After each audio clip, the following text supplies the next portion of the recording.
पंखों को जब समान रूप से पंछी उड़ता है तो उड़ान भरता है, इसी तरह से आत्मा रूपी पंछी जब आध्यात्म गगन में उड़ेगा तो निश्चय और व्यवहार रूपी दो पंखों के माध्यम से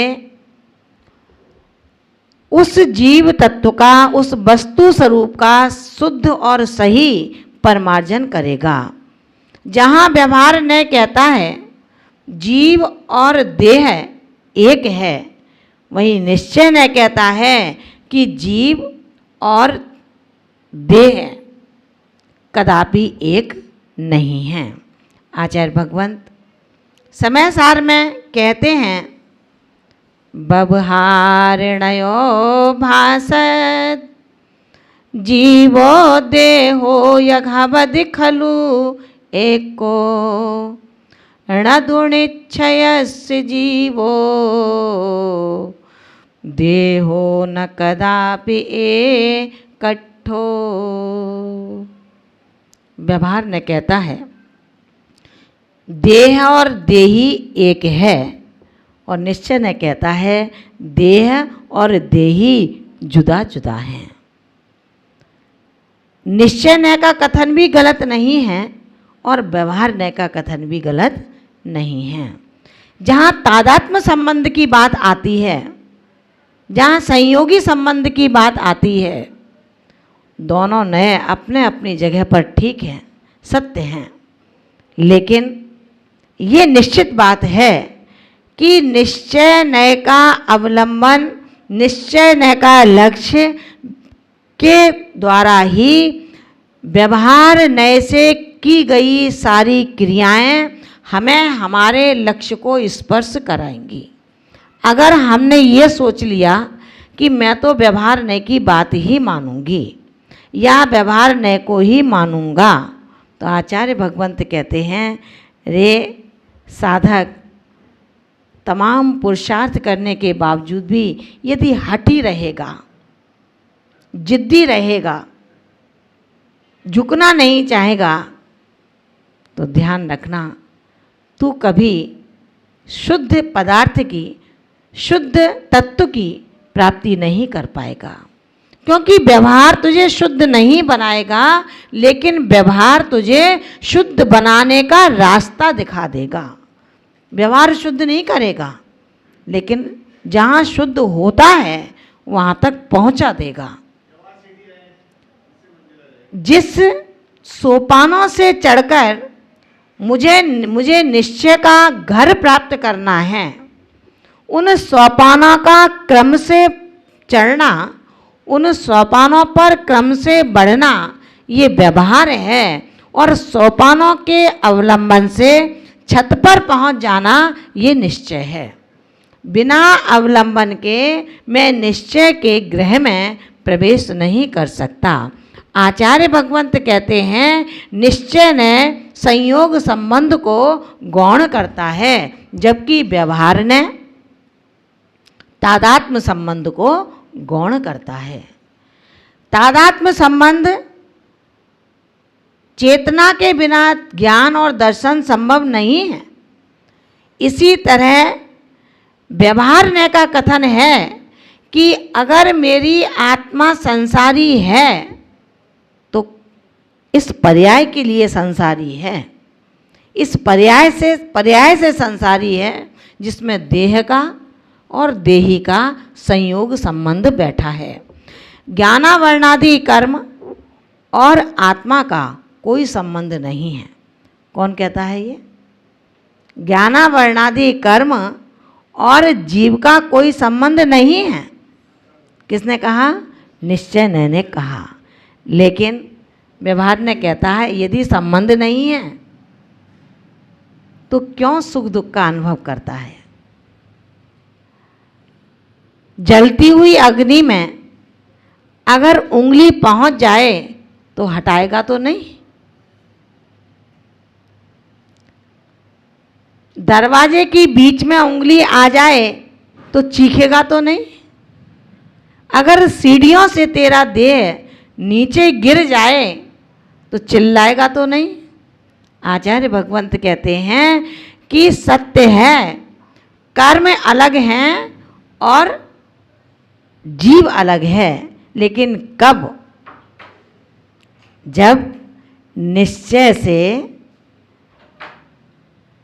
सत्य ये है कि रोटी से पेट भरता है।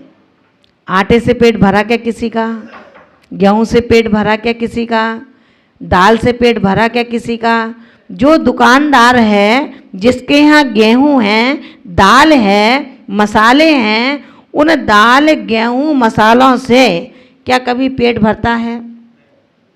लेकिन निश्चय न कहता है कि इस आटे से ही पेट भरता है। आटे से भरने का तात्पर्य है आप उस आटे का, गेहूं को आटा बनाइए, आटे के बाद उसको पानी के द्वारा लुगदी बनाइए, उसके बाद चकला बेलन के अवलंबन से रोटी बनाएं, अग्नि के संयोग से उसको सेकें, उसके बाद वो रोटी खाने के योग्य बनती है। जो इतना पुरुषार्थ हुआ, गेहूं को खरीदा गया, आटा की पर्याय में लाया गया, उसको लुगदी बनाई गई, लुगदी से एक एक लोई को तोड़ा गया, चकला बेलन के अवलंबन से बेला गया, अग्नि के संयोग से रोटी को सेका गया और रोटी कहीं जल ना जाए उसको बार बार उठाया गया, अग्नि से संयोग कराया गया, तब जाकर के रोटी तैयार होती है। अब वो रोटी सेवन करने के योग्य है। आचार्य भगवंत कहते हैं निश्चय की दृष्टि में कर्म नहीं है, ना कोई उसकी दृष्टि में करता है, लेकिन व्यवहार की दृष्टि में जीव ही करता है, जीव ही कर्म है और जीव ही भोगता है। आचार्य भगवान का कथन यही है कि जब तक संयोग संबंध चल रहा है, उस संयोग संबंध के निमित्त से ये जीव अपनी इस देह और देही के माध्यम से वस्तु के शुद्ध निर्विकल्प अंशों को ग्रहण करता है और आधार आधे की व्यवस्था जो मानता है, ऐसा व्यवहार न बिना आधार आधे संबंध के, बिना बाध्य बाधक के, बिना गुरु शिष्य के, बिना प्रतिपाद्य प्रतिपादक के, बिना साध्य और साधन के कभी भी निश्चय की उपादेयता संभव नहीं हो सकती है। आज कुछ विद्वानों का ये कथन है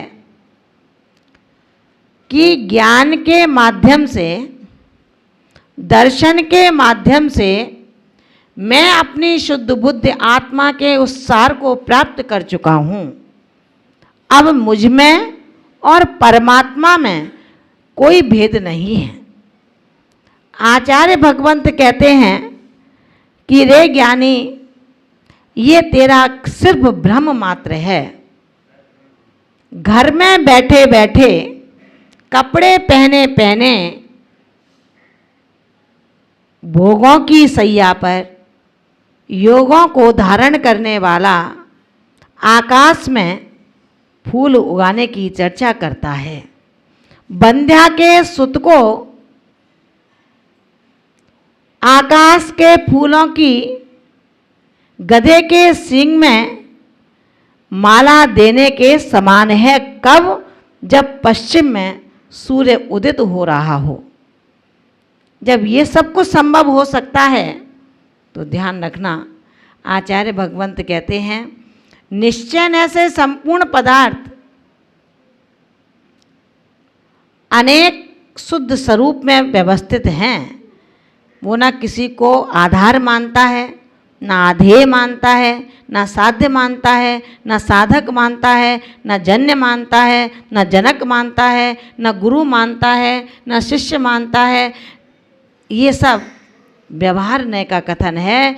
जब तक साध्य और साधक में भेद दृष्टि है, तब तक आत्मा व्यवहार नय में रमण करता है। और जिस दिन आत्मा को आत्मा से आत्मा के लिए प्रतिबोध जग जाएगा तो सम्यक दर्शन प्राप्त करने वाला कौन? आत्मा। सम्यक ज्ञान प्राप्त करने वाला कौन? आत्मा। सम्यक चारित्र प्राप्त करने वाला कौन? आत्मा। अंतरात्मा कौन? यही आत्मा। परमात्मा कौन? यही आत्मा। यानी कि अपना ही आत्मा अंतरात्मा है, अपना ही आत्मा परमात्मा है, अन्य दूसरा कोई परमात्मा नहीं है। लेकिन रे व्यवहारी, ध्यान रखना, अगर व्यवहार के रास्ते से गुजरते हुए आपने अपनी आत्मा को ही मंदिर की वेदी पर बैठा दिया तो भैया बहुत ही जैन दर्शन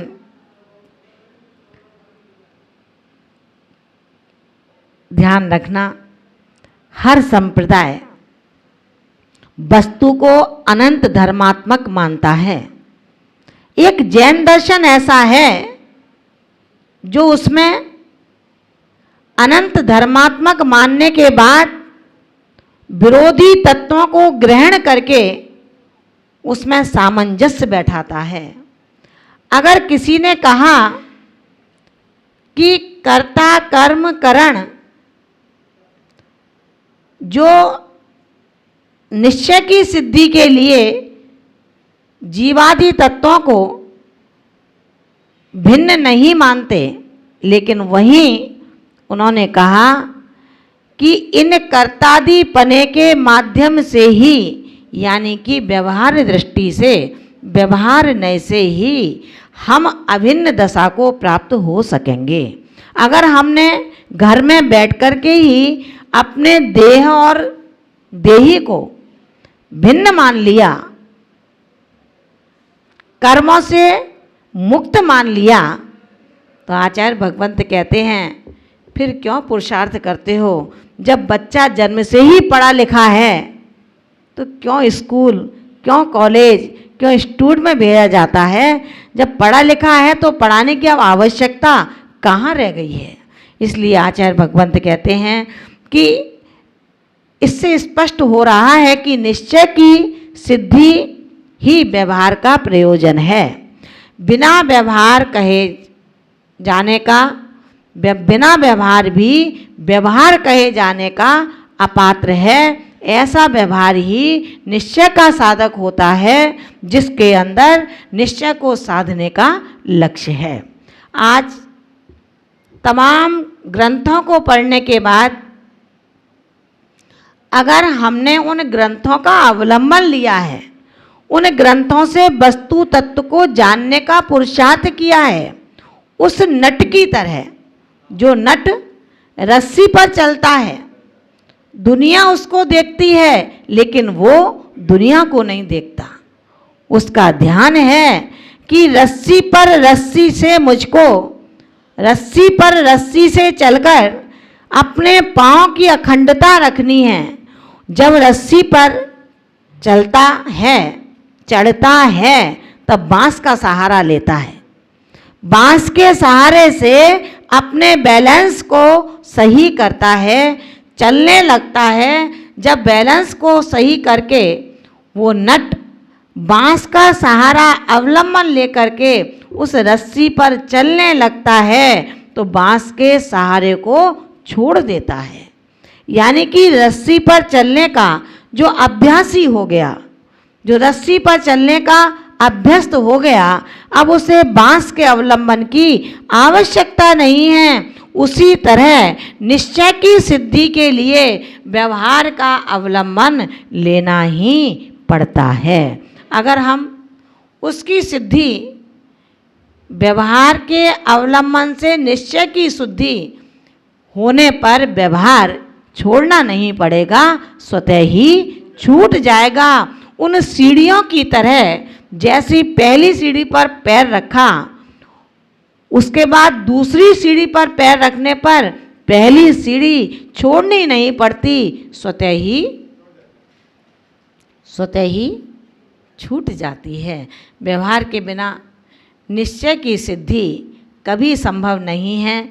धर्म की आत्मा है और व्यवहार रूप धर्म उसका शरीर है। बिना व्यवहार आत्मा के रहित शरीर मुर्दा शव कहलाता है। जिस शरीर में आत्मा ना हो, जीव ना हो, तो उसे क्या कहेंगे? मुर्दा कहेंगे, शव कहेंगे। वैसे ही निश्चय शून्य व्यवहार जीवन भी शव है, मुर्दा है। ध्यान रखना नेमीचंद जी। सिद्धांत चक्रवर्ती नेमीचंद्र आचार्य हमें बोध देते हैं, सुबोध देते हैं कि निश्चय और व्यवहार के नयों की मैत्री बना करके चलो। अगर मित्रता नहीं रखोगे तो अपना आध्यात्म दर्शन छिन्न भिन्न हो जाएगा। आध्यात्म दर्शन ये ही कहता है कि जैसे व्यंजन ककार, कवर्ग, खवर्ग आदि को व्यंजन कहते हैं, और आपकी दाल, रोटी, सब्जी, रसगुल्ले को भी व्यंजन कहते हैं ना। जिस प्रकार ककार आदि अक्षरों को भी व्यंजन कहते हैं और दाल, साग आदि को भी व्यंजन कहते हैं। स्वर रहित व्यंजन क्या बोला जा सकता है? स्वर रहित व्यंजन जैसे बोलने में नहीं आ सकता, और यदि आप बोलेंगे भी तो समझ में नहीं आएगा। इसी तरह व्यंजन जो बने हैं, दाल, सब्जियां, चावल, भात, उसमें अगर घी नहीं डालेंगे तो वो पचा नहीं पाएंगे। इसी तरह से जो स्वार्थ पुष्टि से भ्रष्ट है, निश्चय नय से विमुख है, बहिर्दृष्टि वाला जो मनुष्य है, उसके संपर्क में होने वाला अज्ञान बस अधिकतर अभूतार्थ यानी कि व्यवहार नय में जीता है। लेकिन व्यवहार नय को तो ताक पर रख दिया और व्यवहार नय के जीवन में ही हम निश्चय नय की अनुभूति करने लगे। यही कारण है कि व्यवहार से शून्य निश्चय भी व्यर्थ है, और निश्चय से लक्ष्य, जिसका निश्चय पर लक्ष्य नहीं है, ऐसा व्यवहार भी व्यर्थ है। निश्चित मान करके ये चलना है कि व्यवहार में चलने वाला आत्मा निश्चय पर ध्यान रखता है, ना कि जो व्यवहारिक लोग हैं उन पर ध्यान रखता है।